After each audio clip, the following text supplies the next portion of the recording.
ValveTime.net.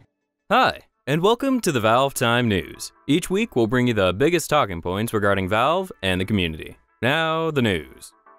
Steam turned out to be quite the focal point for Valve in this past week, with Steam trading cards hitting the headlines first. As promised, the trading card feature was officially released from beta in an update on Wednesday, which introduced several new features to the wider community, including the updated badge system, game cards, profile spotlights, the experience and leveling system, alongside the recently introduced booster packs. Booster packs, which were introduced a few weeks ago, randomly provide players with 3 new cards after the maximum amount of cards has been found for a certain game title. Several new items were introduced to celebrate the conclusion of the beta, including a new Trading Card Beta Tester badge and new Steam Chat emoticons, both of which were awarded to players who opted into the Trading Card Beta prior to the official release. An additional foil emoticon was provided to players who had crafted at least one gameplay badge, while the standard card icon was given to every beta participant regardless of activity. A variety of new game titles were also added to the system alongside the release, including Binding of Isaac, Grid 2, Psychonauts, Company of Heroes 2, and several others, all of which join the rapidly expanding list of officially supported participants. A list which has grown substantially since the beta began over a month ago. For more information regarding the release of the Steam trading card system, head on over to ValveTime.net for our full write-up, which is available via a link in the video description. The Source SDK re-emerged earlier this week after many years of neglect. In a surprising update, Valve announced the release of the Source SDK 2013 build, which has introduced a series of major new changes including support for the SteamPipe content delivery system and improved functionality for mods allowing them to run on Linux and Mac OS X operating systems. Support for the Oculus Rift reality headset was also introduced, allowing players to enter the -VR launch command to use the product in supported source mods. It was announced that Valve are also phasing out the old Source SDK launcher, which was previously the only way to access the modding tools for older Source games. The launcher has been replaced with an ability to manually start the SDK tools from the game's file directory, meaning the user no longer needs to be logged into Steam. We're hearing that the removal of the launcher has helped dramatically increase the speed and stability of the individual SDK tools, including Hammer and the Face Poser, an improvement which has been demanded for several years. The update also revealed that Valve are now using GitHub to host the SDK source code, once again helping to improve the stability of the aging modding tools. While the available tools and functionality are still largely the same as they were back at their creation sometime around the late 90s and early 2000s, this update is an extremely welcome addition which should help keep modders happy until the eventual release of Source 2 and its accompanying modding tools, whenever that may be. For more information regarding this important Source SDK update, head on over to ValveTime.net for our full write-up, or check out Valve's official changelog, which includes a look at the updated SDK license. In similar news, Half-Life 2, Episode 1, Episode 2, and Lost Coast also received an update which transferred the games over to the SteamPipe delivery system while introducing support for both the Linux operating system and the Oculus Rift virtual reality headset. The update also implemented numerous bug fixes contributed by community members for Episode 2, and while we're not sure what was specifically included with these bug fixes, we imagine Valve have managed to fix a number of recently game-breaking issues such as muted NPCs and texture issues, which appear to have been resolved. Half-Life 2 also became a major talking point earlier in the week after a simple update to several translation files ended in disaster, causing the entire game to feature only Korean voice lines regardless of the selected language setting. 잠에서 깨어나세요. 물론 남들이 노력하는 동안 당신이 잠만 잤다는 뜻은 절대 아니에요. 당신이라면 충분히 쉴 자격이. As expected, much of the community began to delve down the typical ARG rabbit hole, believing the broken update could be related to the yet unannounced Half-Life 3, which was confirmed to be in development after an internal leak several weeks ago.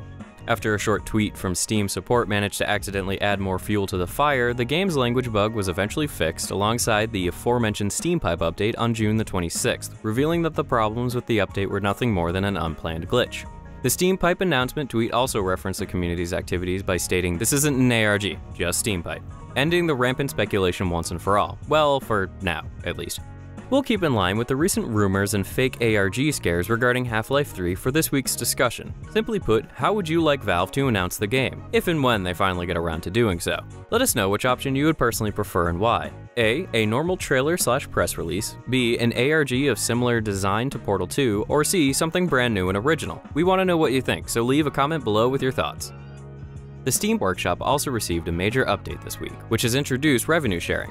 Following the recent $10 million payout milestone, Valve introduced a new system to allow content developers for games like Team Fortress 2 and Dota 2 to allocate a percentage of Valve's revenue from in-game sales to the toolmakers, communities, and mentors who may have assisted the development of the created asset in some way.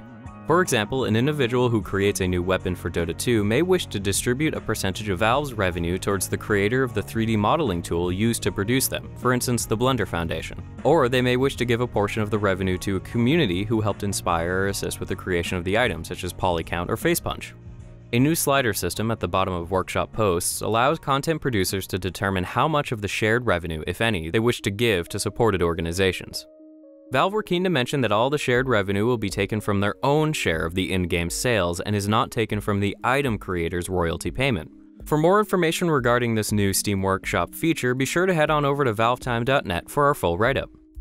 Steam Greenlight also received an update earlier this week which introduced 11 new Greenlit titles, including 3 pieces of software and 8 games. Some examples of titles greenlit with the update include FL Studio, a music and audio production suite, Verdun, a squad-based FPS multiplayer title taking place during World War I, and Vector, a free running action platformer. For a look at the full list of greenlit titles included with this update, head on over to the Steam community announcement page via a link in the video description. This week's Dota 2 update was relatively light on new content, and while it introduced a higher quality model for Sniper and the usual plethora of gameplay bug fixes, it introduced little in way of cosmetic items or new features. The guild system implemented in last week's update was also unlocked, allowing players to create and organize their own in-game communities, which we'll get back to in a minute or two. The interactive compendium received a new feature in the form of the player cards collection system, which functions similarly to the recently released Steam trading cards. At the end of matches, players are able to randomly find collectible cards themed after professional players competing in the International 3 tournament, which can either be traded to other players or stamped into their compendiums in order to collect as many as possible while trying to receive exclusive new items and rewards, which have yet to be revealed. Files for a new currently unreleased Fantasy Dota 2 feature were found in the game files, which will allow players to support individual teams and players while competing for points earned through real International 3 matches using a system similar to existing fantasy football style games. The 5th milestone for the interactive compendium was also surpassed midweek, bringing the total tournament prize pool to an enormous $2.4 million. The new milestone will soon allow compendium owners to have a vote on an 8-player 1v1 championship, which will take place during the International 3 main tournament in August 2013. If you're looking to learn more about this week's update, be sure to check out our full write-up over at valvetime.net, the official changelog on the Dota 2 wiki or Cyborg Matt's patch analysis. We've included links to each of these in the video description, alongside a link to the Dota 2 store, which received a major visual and performance overhaul shortly after this week's update. The in-game store now also features a daily deal system similar to the main Steam page, offering large price reductions on a single item for 24 hours. Following the introduction of the Dota 2 guild system in this week's patch, we decided to create our very own ValveTime guild. If you're looking to join, all you need to do is find the ValveTime in-game chat channel and ask for an invite. If any of our guild moderators are around, we'll be sure to send an invite to you. If nobody is available, stay in the chat channel whenever you're in-game, and we'll send an invite your way once a moderator is online. Sadly, there is currently no way to open a guild to the public, so this is the best and only option we have, but we'll be sure to try and make it work as best we can. Earlier this week, we came across a pair of videos on the Intel Software Network YouTube channel featuring Gabe Newell as he talks about a number of Intel's products and how they relate to game developers.